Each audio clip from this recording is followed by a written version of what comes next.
Hi guys, welcome back to the Homestead Dream Channel. Today I'm going to do the job of tackling cleaning our oven. And you're going to see in this video some methods that I use and which ones worked and which ones didn't. Stick around to the end of this video and you can see a snack that I like to make. It'll satisfy your sweet tooth craving, but it is sugar-free. Okay, I know we're all super busy and cleaning our ovens is not always at the top of our priority list. I know it's not mine. In fact, it's one of the jobs I least like to do. In fact, I really don't like cleaning, but I like having a clean house. But there are benefits to having a clean oven.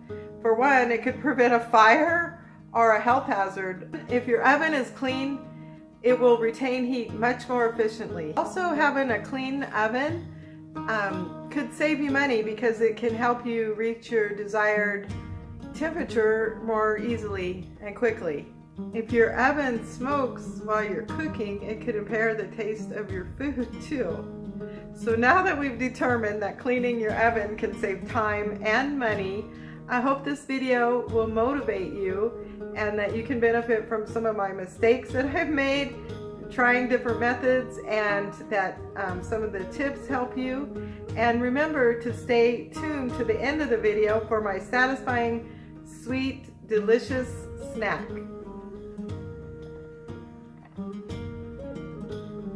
I want to show you guys one of the best ways to get in between these crack between your counter and your stove is just to I wrap like a Clorox wipe or some kind of a cleaning wipe around a butter knife. Then you can just go in here, drag it through.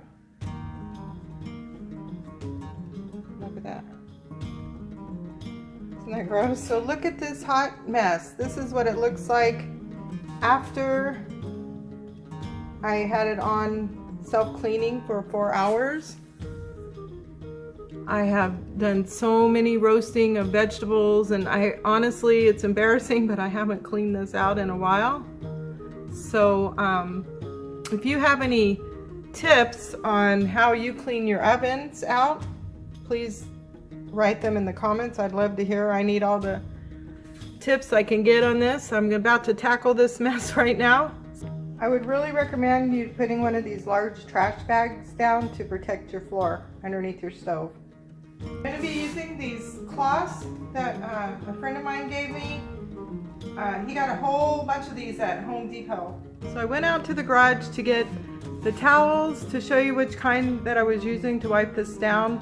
I really like these because they cut out on your paper towel use, and they're soft, and you can use them over and over and wash them in the wash machine.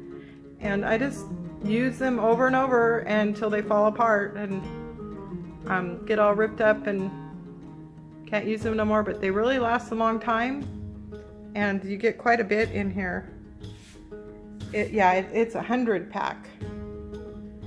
So I can't remember how much he said they cost, but they're really economical. So if you guys want to try these, I really love these. So right now I'm just getting the initial, it's like ashes on here that burn off from the self-cleaner. Just wiping it down. Even though it's a self-cleaner, it looks like it's going to really require a lot of scrubbing here. So it just burns off the first part of it, I guess. So now I'm going in with this, I'm using this scrubber here with some Dawn dishwashing liquid on it. It seems to be getting it up pretty good.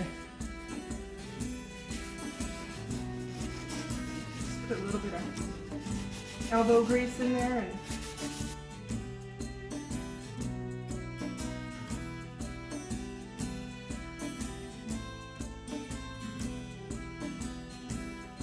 this was way too much scrubbing. So that wasn't really cutting it with the just scrubbing it with the Dawn dishwashing.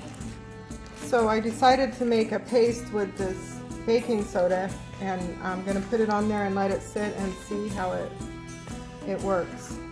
Almost everything comes clean with baking soda, vinegar, or Dawn dishwashing soap. So I'm going to try it and see what works.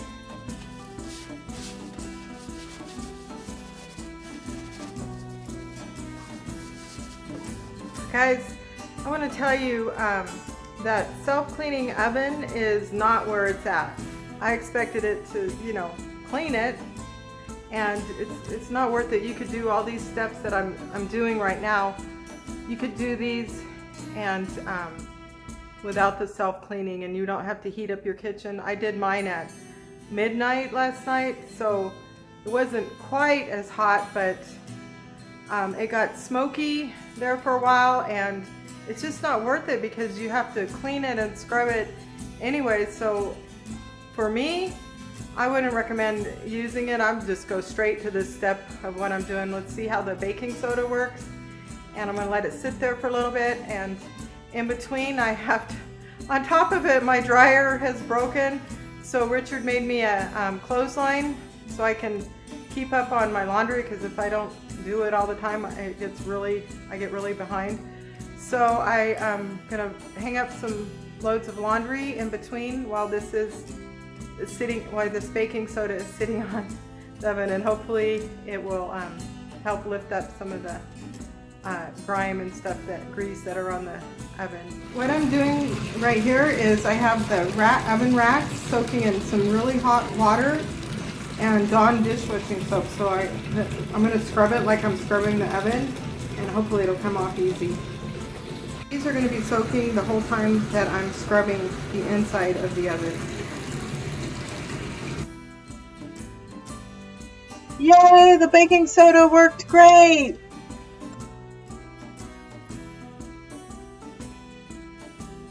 We removed the bottom part of the upper oven. This oven is a dual oven.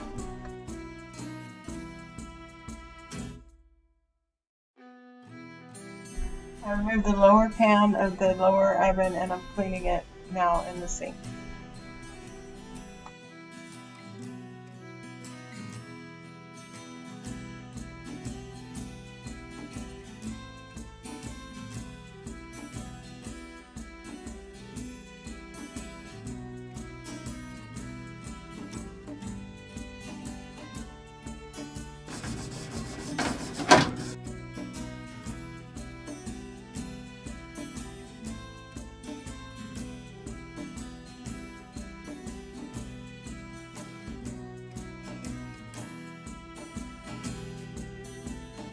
Okay, the stove is clean.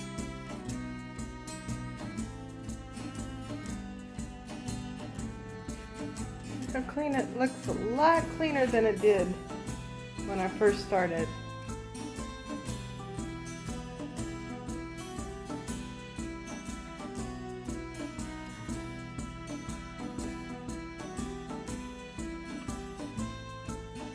Okay, we got that done. I tried a few different solutions to do this oven. I really was trying to avoid the chemicals. Usually what I used to do is just spray the oven cleaner, but I just can't stand the smell, and it's so toxic, and I just don't like it. So I was trying to come up with some non-toxic solutions, and I tried a few things. Some worked good, some didn't. So I want to show you this little snack that I'm going to make us. What I do with this microwave popcorn that I get from Costco.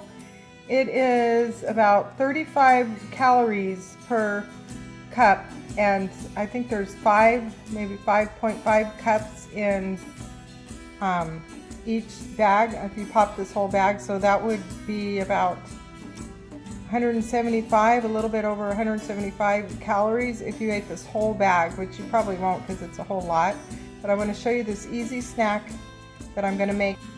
So for this snack, all you need is 3 ingredients. That's all. 3 ingredients. And you need your microwave popcorn, some cinnamon, and just 1 little package of stevia in the raw. And you're going to cook your microwave popcorn according to the directions on your package. Next, you just cook your microwave popcorn in the microwave, and I put it on the popcorn setting right here.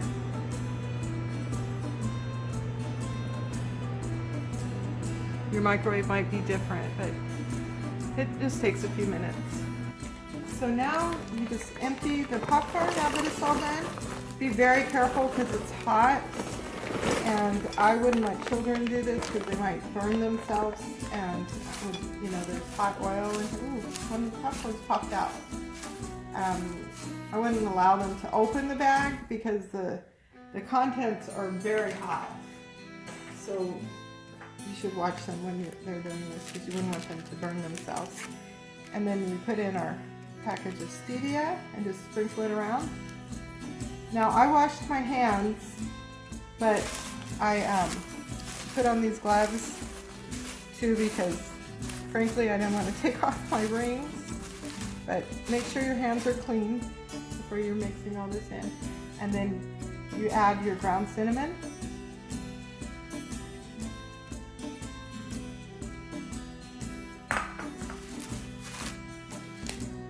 And just mix that all in too as well. Very yummy snack, very satisfying. I got my popcorn popping out on my bowl everywhere. I'm making a mess. Okay, now that I've showed you my popcorn snack, I thought I would show you one of my favorite drinks since I'm always trying to get more fluids in, more water, drink more water. I use this flavored water. They have this Mio in many different flavors.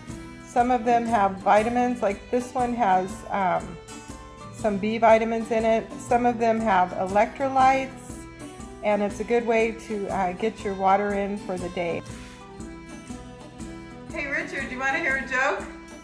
Okay. There was 2 muffins in the oven, and one said, "Hey, it's hot in here," and the other one said, "Oh my God, a talking muffin."